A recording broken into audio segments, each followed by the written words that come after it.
Hello दोस्तों, आज हम एक बहुत इंपॉर्टेंट चैप्टर लेकर के आए हैं, एप्लीकेशन ऑफ डेरिवेटिव। अब इसमें जैसे पिछले क्लास में आपने स्लोप के किसी लाइन के स्लोप के बारे में पढ़े होंगे, जिसको हम लोग जनरली एम से डिनोट करते हैं। और आज हम चर्चा करेंगे किसी कर्व के स्लोप, जिसको डी बाई डी एक्स से डिनोट करते हैं। तो जो मीनिंग स्लोप में एम का होता है, वही मीनिंग कर्व के लिए स्लोप का meaning D by d x में। यानी कहने का मतलब यह कह सकते हैं, लाइन के लिए स्लोप के लिए हम किसी लाइन के स्लोप के लिए हम m का यूज करते हैं, और किसी कर्व के स्लोप के लिए हम डी बाई डी एक्स का यूज करते हैं। दोनों एक ही चीज है, यानी हम कह सकते हैं m equal to d by d x. तो सबसे पहले हम देखेंगे किसी लाइन का स्लोप क्या होता है। अब कोई भी लाइन है, एक्स एक्सिस के पॉजिटिव डायरेक्शन के साथ जो एंगल बनाता है, उसके टेंजेंट को, उसके साथ थीटा को tan लगा दीजिए, तो ये हो गया उस लाइन का स्लोप। कहने का मतलब, अब जैसे हमने कहा किसी कोई भी लाइन एक्स एक्सिस के पॉजिटिव डायरेक्शन में मतलब हुआ, अब ऐसे क्लॉकवाइज डायरेक्शन में कोई एंगल घूम करके जो एंगल बन जाता है, क्लॉकवाइज डायरेक्शन में घूमने से, जैसे मान लीजिए कोई लाइन है, इस लाइन से दूसरा लाइन को हम ऐड कर रहे हैं, और इसको हम क्लॉकवाइज डायरेक्शन में भी घुमा सकते हैं, और एंटी क्लॉकवाइज डायरेक्शन में भी घुमा सकते हैं, और क्लॉकवाइज डायरेक्शन में भी घुमा सकते हैं। तो एंटी क्लॉकवाइज डायरेक्शन में घूमने से जो एंगल बनता है थीटा, ये होता है पॉजिटिव, और क्लॉकवाइज डायरेक्शन में घूमने से कोई एंगल बनेगा, जैसे मान लीजिए थीटा इक्वल टू 30 डिग्री, ये आपका माइनस 30 डिग्री होगा। इसीलिए एक्स एक्सिस पॉजिटिव डायरेक्शन के साथ कोई लाइन जो एंगल बनाएगा, ये कहने का मतलब एंटी क्लॉकवाइज डायरेक्शन में एक्स एक्सिस के साथ एंटी क्लॉकवाइज डायरेक्शन में कोई एंगल बनेगा कोई लाइन, तो ये होता है पॉजिटिव, और क्लॉकवाइज डायरेक्शन में कोई एंगल बनेगा तो वो होता है निगेटिव। यानी कोई भी लाइन एक्स एक्सिस से पॉजिटिव डायरेक्शन के साथ जो कोण बनाता है, उसके tan, यदि मान लो थीटा कोण बनाता है, tan के साथ लगा दिए tan थीटा, ये इस लाइन का स्लोप हो गया, जिसको हम लोग m से डिनोट करते हैं, यानी m equal to tan theta. और यदि कोई भी दो लाइन एक दूसरे को परपेंडिकुलर होती है, तो दोनों के स्लोप का प्रोडक्ट -1 होता है। जैसे उदाहरण के तौर पर, ये आपका एक्स एक्सिस के पॉजिटिव डायरेक्शन के साथ ये लाइन L1 जो है थीटा एंगल बनाता है, और L2 लाइन L1 पर परपेंडिकुलर है, जो एंगल बनाता है थीटा 2। अब ये है 90 डिग्री, ये है थीटा, ये हो गया एक्सटीरियर एंगल। किसी भी ट्रायंगल का कोई एक्सटीरियर एंगल जो होता है, उस ट्रायंगल के अंदर दूर के एंगल का सम के बराबर होता है। जैसे ये एक्सटीरियर एंगल है, ट्रायंगल के बाहर में है, तो इसके दूर का इंटीरियर एंगल ये हुआ, ये 90 डिग्री, और ये थीटा 1, यानी theta 2 equal to 90 degree plus theta 1। अब यदि हम दोनों साइड tan लगा देते हैं, tan theta 2 equal to tan 90 degree plus theta 1, और जैसे कि जानते हैं tan 90 degree plus theta equal to होता है माइनस कॉट थीटा। थीटा की जब थीटा 1 है, तो ये हो गया माइनस कॉट थीटा 1, और m को हम tan थीटा को m के रूप में लिखते हैं, तो ये हो गया कॉट थीटा 1, और 1 बाय tan थीटा बराबर कॉट थीटा होता है, तो कॉट थीटा 1 को हम लिख सकते हैं 1 बाय tan थीटा 1, और यहाँ माइनस लगा हुआ है। अब यदि हम क्रॉस मल्टीप्लाई करेंगे, तो tan theta 1 into tan theta 2 equal to -1, और स्लोप m को हम tan थीटा के रूप में लिखते हैं, तो थीटा 1 है तो इसको हम m1 लिख सकते हैं, और थीटा 2 है तो m2 लिख सकते हैं, यानी m1 into m2 equal to -1। कहने का मतलब ये है, यदि दो लाइन एक दूसरे पर परपेंडिकुलर है, तो दोनों के स्लोप का प्रोडक्ट -1 होता है।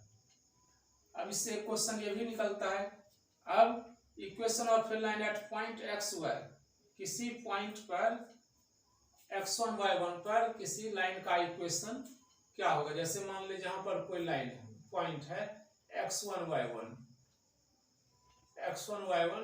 तो इस लाइन के इक्वेशन का फॉर्मूला होता है y minus y1 equal to m into x minus x1, यानी उस लाइन का जो स्लोप होगा उसको हम m से लिखते हैं, और पॉइंट x1 y1 से क्रॉस करने वाली लाइन का इक्वेशन हो जाएगा y minus y1 equal to m into x minus x1। तो इस प्रकार से हमने देख लिया, यदि कोई दो लाइन आपस में एक दूसरे पर परपेंडिकुलर होता है, तो दोनों के स्लोप का प्रोडक्ट इक्वल टू -1, यानी एक लाइन का स्लोप m1 है और दूसरे लाइन का स्लोप m2 है और दोनों आपस में एक दूसरे पर परपेंडिकुलर है, तो दोनों के स्लोप का प्रोडक्ट यानी m1 into m2 equal to -1। और जैसे हमने कहा था लाइन के केस में जो लाइन का स्लोप होता है जिसको m से लिखते हैं, वही कर्व, किसी कर्व पर जो टेंजेंट होता है उसके स्लोप को हम dy/dx से इंडिकेट करते हैं।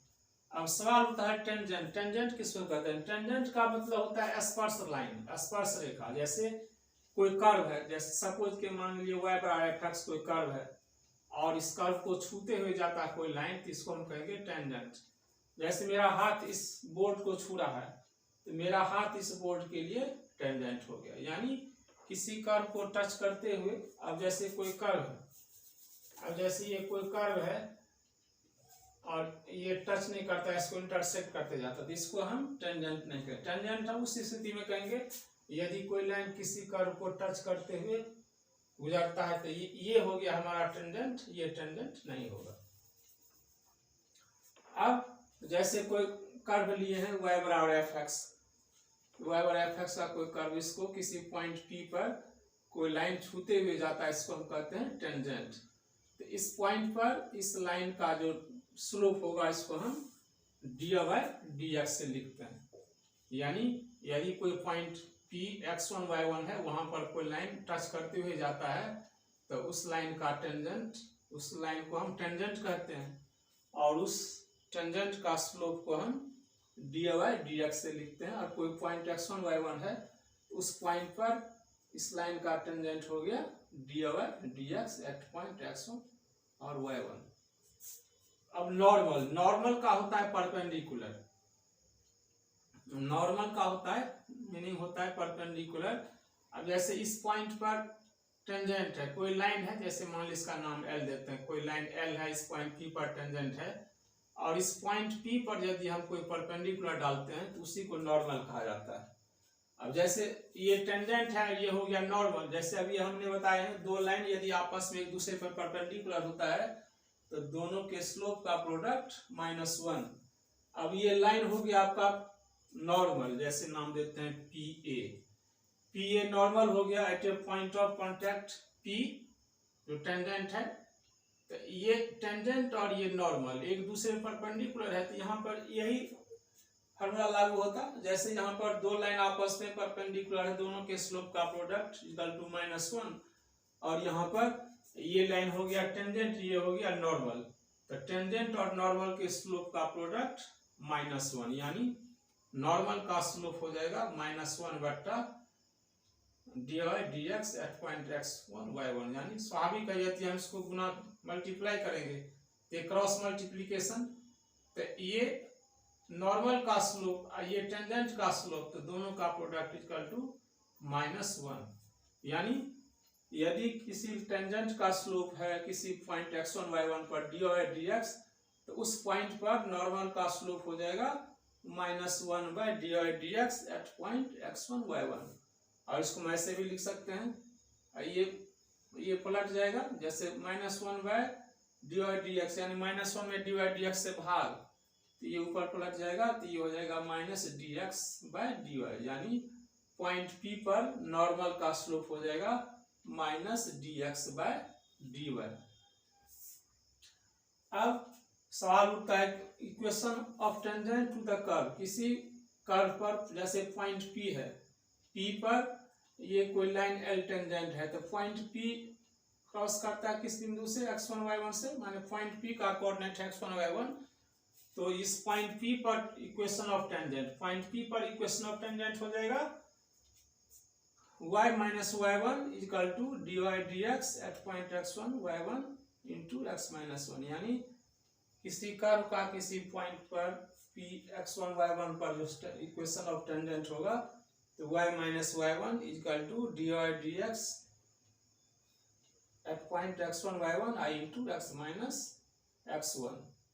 और यहीं पर नॉर्मल का इक्वेशन, नॉर्मल हो जाएगा, नॉर्मल का equation of normal at point P x1 y1 to the curve y/f(x), और इसी पॉइंट पर नॉर्मल का इक्वेशन हो जाएगा y - y1 equal to normal का स्लोप, टेंजेंट का स्लोप हो गया dy dx।